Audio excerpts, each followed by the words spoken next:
सद्गुरु माता सुरेक्षा जी के पावन चरणों में ध्यान जोड़ते हुए प्यारी शास्त्री जी, गुरु रूप शास्त्री जी, आप जी के चरणों में दास का प्यार भरा धान निरंकार जी।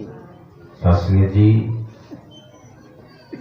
यहाँ ये बड़ा सौभाग्य है, दास देख रहा है कि ये सारी दुकानें हैं और दुकानों के सामने लोगों ने कितनी उदारता दिखाई है कि अपनी दुकान बंद रहेगी लेकिन यहाँ सत्संग होगा। इतना सुंदर भाव इस चौराहे के लोगों का है। इस सुंदर भावना को दास बार बार प्रणाम करता है, सलाम करता है। शास्त्री जी काफी देर से, लगभग 11:30 बजे से आप सभी यहाँ बैठ करके इस प्रभु परमात्मा का गुणगान कर रहे हैं, गुरु का गुणगान कर रहे हैं। ये सद्गुरु क्या है, परमात्मा क्या है, अभी आपने सुना। सत्संग जी, ये सबको पता है। जब महाराज युधिष्ठिर से यक्ष ने पूछा, तमाम सारे प्रश्न उसने पूछा, सारे प्रश्नों का जवाब दिया। उसमें एक प्रश्न ये भी है कि इस संसार का सबसे बड़ा आश्चर्य क्या है? संसार का आश्चर्य क्या है? शास्त्री जी, हम लोग तो 7 आश्चर्य सुनते हैं, 8 आश्चर्य सुनते हैं। बच्चों को जनरल नॉलेज में पढ़ाया जाता है, आश्चर्य है। लेकिन शास्त्री जी, महाराज युधिष्ठिर ने जो उत्तर दिया कि संसार का यह सबसे बड़ा आश्चर्य है, ये सबको पता है कि मृत्यु सुनिश्चित है, सत्य है, अटल है, लेकिन फिर भी ये मानव सर्व विवेक रहते हुए, सर्व समझ रहते हुए, सर्व सामर्थ्य होते हुए ये मृत्यु को टालने का प्रयास करता है, मृत्यु से बचने का ही प्रयास करता है। शास्त्री जी, ये सबको पता है। आया है सो जाएगा, राजा रंग फकीर, ये सारी दुनिया बड़े प्यार से बोलती है कि आया है सो जाएगा। शास्त्री जी, अगर आना ही जाना बस इतनी ही जिंदगी है कि हम आए हैं, एक दिन चले जाएंगे, तो हम केवल जाने के लिए जी रहे हैं। एक दिन जाना है और हम तैयारी कर रहे हैं, जाना है। तो क्या 100 वर्ष की उम्र जो परमात्मा ने हमारे शरीर को दी है, तो क्या इसी वेटिंग में कि हम इंतजार करते रहे कब जाना है, कब जाना है, और इसी चिंतन में, इसी चिंता में डूबे हुए हैं? क्या यह शरीर इसीलिए मिला? शास्त्री जी, यह शरीर किस लिए मिला है, इसके लिए इस धरती पर यह सौभाग्य है कि हम भारत की धरती पर हैं, जहां हजारों वर्ष का इतिहास है। यहाँ पीर पैगंबर आते रहे और मानव जीवन जीने वाले हम इंसान लोगों के लिए वो एक मैसेज देते रहे, संदेश देते रहे और हमको समझाने का प्रयास किया कि आप जो ये बीवी बच्चा, दुकान, रोटी कपड़ा, मकान में लगे हो, आपका जीवन केवल रोटी कपड़ा मकान के लिए नहीं है। रोटी कपड़ा मकान से भी ऊपर है आपका जीवन, उसके लिए मिला है। इसका हेतु क्या है, उद्देश्य क्या है, ये जानने के लिए उन्होंने सारी किताबों में लिख दिया, ग्रंथों में लिखा, घूम घूम करके उन्होंने प्रचार किया। ये जो मानव का शरीर मिला है ना, यह तनकर फल विषय न भाई। ये संसार का जो विषय है ना, ये शरीर का उद्देश्य ये नहीं है कि आप खूब रुपया कमाओ, डॉक्टर, इंजीनियर, प्रोफेसर बनो, गाड़ी घोड़ा बंगले इकट्ठा करो और फिर पता चलेगा कि आपके दरवाजे पर कोई गाना गाएगा, सिरेंद्र तेरा इस दुनिया में कोई न संगी साथी है, बाल खजाना यही रहेगा, जान अकेली। उस दिन जब कहेगा तब आप कहेंगे कि हाँ जी ये तो सच है, आज मुझे पता चला है। शास्त्री जी, जो बात अंतिम दिन आपको पता चलेगा, अंतिम दिन आपको जानकारी होगी और आप कुछ नहीं कर पाएंगे, ये संत महात्मा, ये निरंकारी मिशन, ये सदगुरु माता सुदीक्षा जी महाराज आपके दरवाजे पर ये लाउड स्पीकर लगा करके चिल्ला रहे हैं। ये बुजुर्ग, ये हमारी माताएं बहनें, एक नन्हा सा बच्चा अभी बोल करके गया है कि प्रभु सामने रहला हम जानत ना रहले। दर्शन जी, बच्चा, इस उम्र में बच्चे कहीं खेल रहे हैं रोड के किनारे, घूम रहे हैं, मोबाइल देख रहे हैं, लेकिन ये संस्कार, ये सदगुरु की कृपा है, ये प्रभु ने इस बच्चे को बनाया है कि आज आपके सामने दावे के साथ कह रहा है कि हम प्रभु परमात्मा को जान गए और हम भी ऐसे गलत फहमी में थे कि प्रभु जानत ना रहली, तू सामने रहना। शास्त्री जी, ये बच्चा ये संदेश दे रहा है कि इस प्रभु को जानने के लिए, इस परमात्मा की भक्ति करने के लिए उम्र कोई सीमा नहीं है, कोई बाधक नहीं है। अगर 6 वर्ष का बालक ध्रुव वो साधना कर सकता है, परमात्मा को पा सकता है, 12 वर्ष का प्रहलाद पा सकता है, तो शास्त्री जी, परमात्मा ने हमको तो इतनी लंबी उम्र दी है, सब कुछ दिया है, और हम इस उम्र को क्या गंवा रहे हैं, किधर गंवा रहे हैं? केवल खाने पीने में गंवा रहे, बस जो मन किया सो खाया, जीभ ने जो मांगा वो सो पाया। क्या ये शरीर इसीलिए मिला है, पेट भरने के लिए? शास्त्री जी, इसके लिए नहीं मिला है। ध्यान देना, ये जो शरीर मिला है, हमारे गोस्वामी जी ने लिखा है इसको, कीजिए, जेन तरहि भव सागर नर समाज अस पाए। भव सागर की बात कहा, जेन तरहि भव सागर नर समाज अस पाए। 84 लाख जोनियों के लिए कोई बात नहीं कही गई।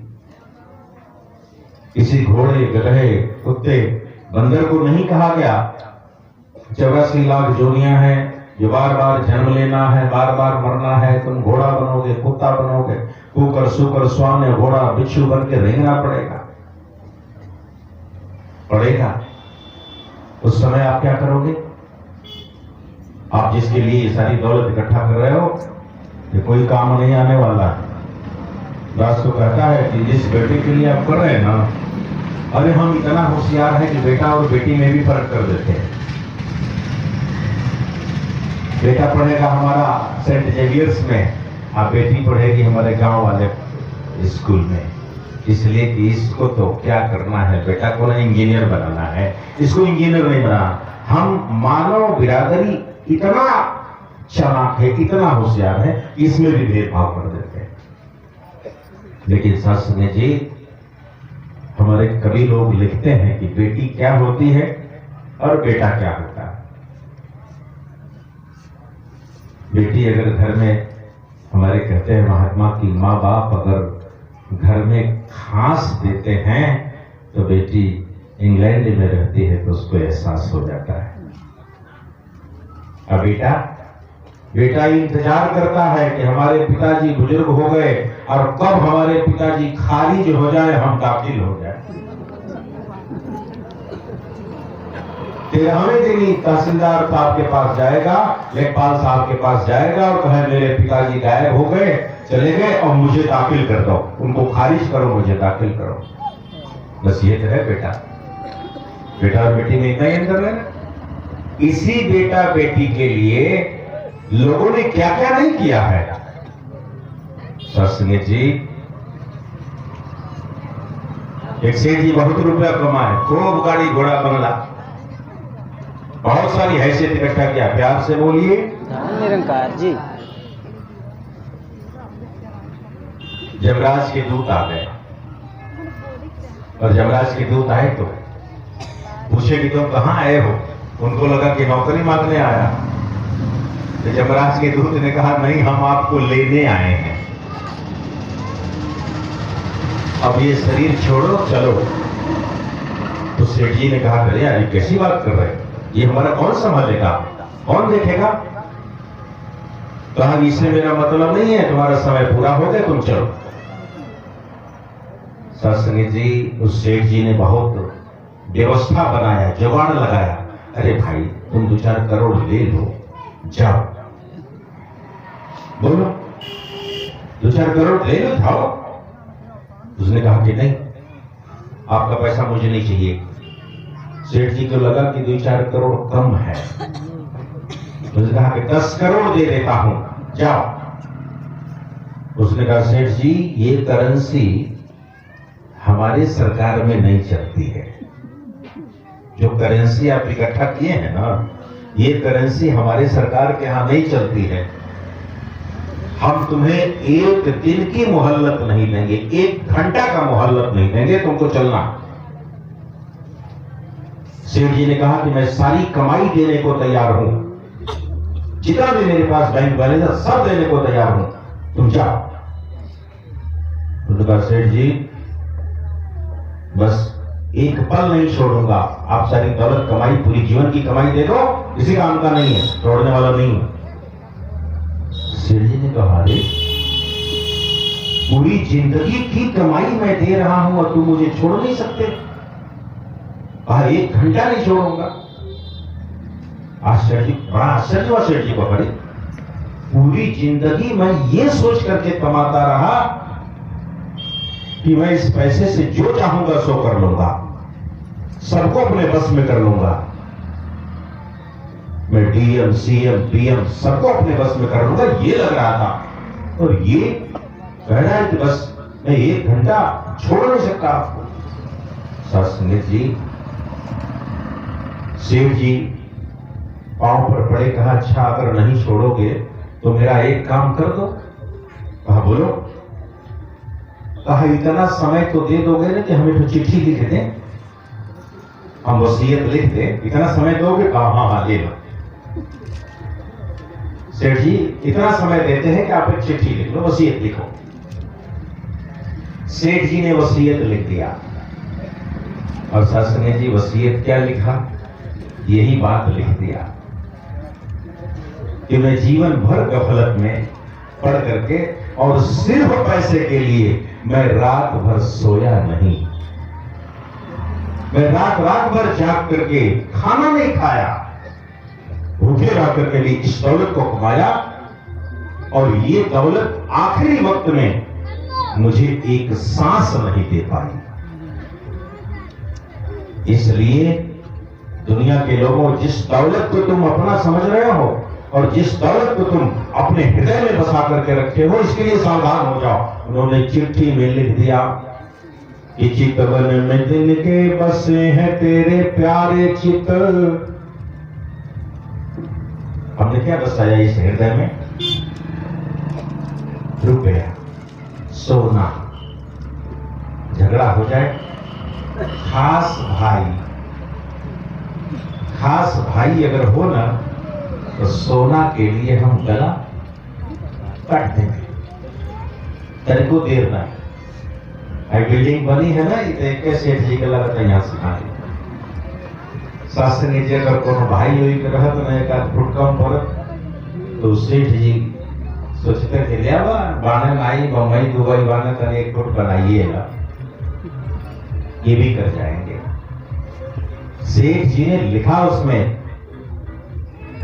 कि हमको इस हृदय में परमात्मा को बसाना था, लेकिन हमने रुपया, गाड़ी घोड़ा, बंगला, बेटी बेटा, ये हमने बसाया इसमें। सत्संगी जी आगाह किया, ये सबको आगाह किया, हम सबको आगाह किया, चौराहे के लोगों को भी आगाह किया कि चितवन में जिनके बसे हैं तेरे प्यारे चित, एक दिन इस चित से उतार दिए जाओगे। नैनों में जिनकी बसी है तेरी प्यारी छवि, एक दिन इस नयन से विसार दिए जाओगे। पेट काटी काटी के ये महल जो बनाया तूने, एक दिन इस महल से निकाल दिए जाओगे। ध्यान देना। लेकिन सत्संगी जी हमारे पीएन साहनी जैसा, हमारे खलीफा महात्मा जैसा, हमारे सुग्रीव जी बैठे हैं, इतना सुंदर काम आज किए हैं, इतना सुंदर पुनीत काम किए हैं समाज के लिए, सबके लिए। जब इनके जैसा कोई महात्मा मिलता है तब कहता है, आगाह करता है कि पेट काटी काटी के ये घर जो बनाया तूने, एक दिन इस घर से निकाल दिए जाओगे, इसलिए आजा गुरुद्वारे, आजा गुरुद्वारे जान प्रभु का भजन करो, एक दिन भव सागर से पार कर दिए जाओगे। यही महात्मा बोल रहे थे खलीफा जी कि परमात्मा में और सदगुरु में